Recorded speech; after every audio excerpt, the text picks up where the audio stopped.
Assalamualaikum warahmatullahi wabarakatuh.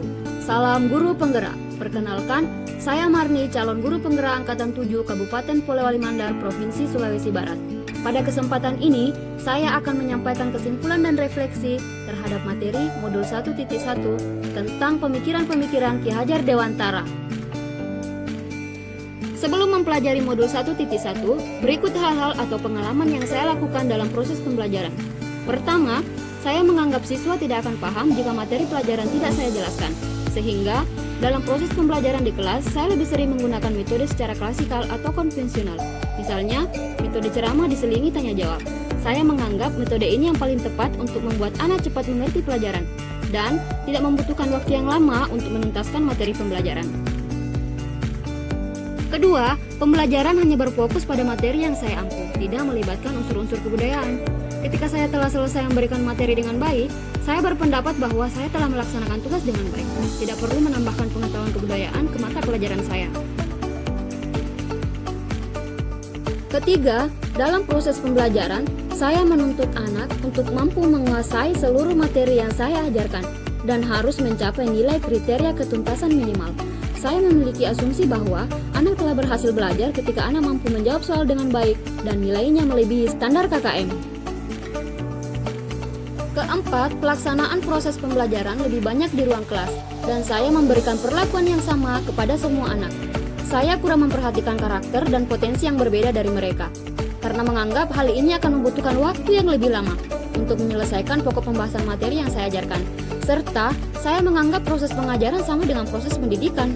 Selanjutnya, menurut Ki Hajar Dewantara, Tri Pusat Pendidikan merupakan 3 hal utama pendukung anak dalam pendidikan, yaitu orang tua di keluarga, guru di sekolah, dan lingkungan masyarakat.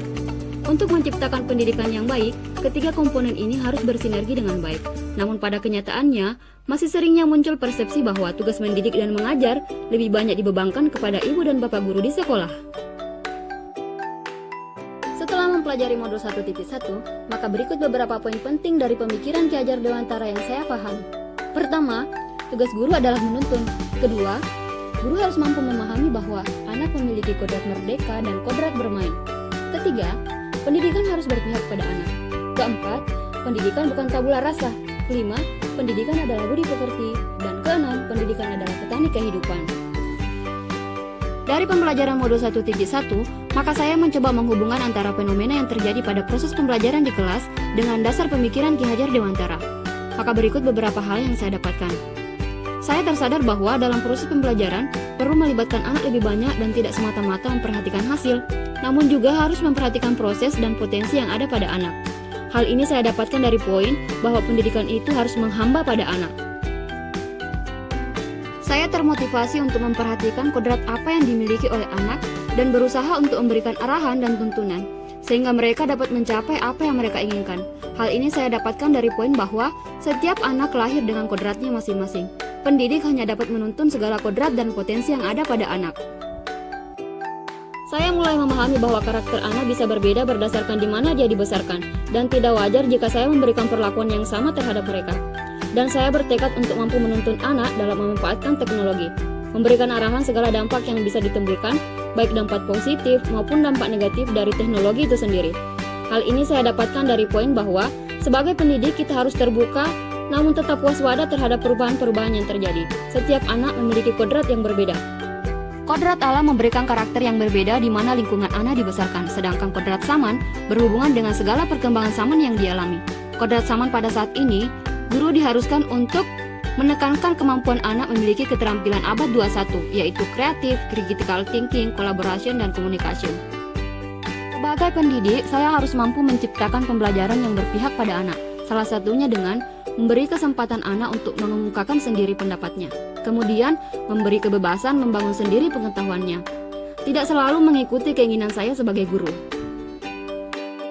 Sosiokultural, Ki Hajar Dewantara berpesan pendidikan adalah tempat persemaian benih-benih kebudayaan. Padahal ini, kebudayaan dan pendidikan adalah satu kesatuan yang utuh. Oleh karena itu, pendidik harus mampu mengintegrasikan mata pelajaran dengan nilai-nilai budaya luhur dengan harapan para generasi muda dapat mengetahui dan melestarikan budayanya.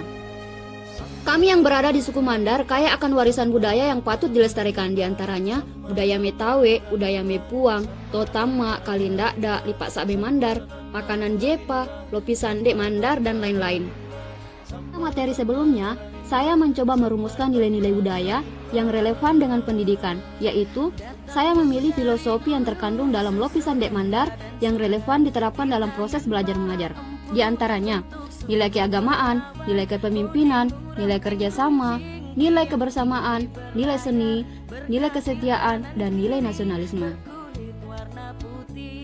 Lalu kemudian saya mencoba menemukan solusi untuk menjawab masalah dalam proses pembelajaran saya dengan menggunakan pemikiran Ki Hajar Dewantara. Kira-kira strategi apa yang bisa saya tempuh dengan mengaitkan pokok-pokok pemikiran Ki Hajar Dewantara? Di antaranya, kodrat anak bermain, kodrat anak merdeka, pendidikan nilai budaya, pendidikan berpusat pada anak, serta pendidikan yang bermakna yang akan saya aplikasikan dalam proses pembelajaran. Salah satu solusi yang saya dapatkan yaitu menggunakan model pembelajaran yang lebih banyak melibatkan anak dalam proses belajar. Misalnya metode kooperatif dikaitkan dengan nilai kebudayaan. Di sini saya mencoba memilih model pembelajaran Team Games Tournament.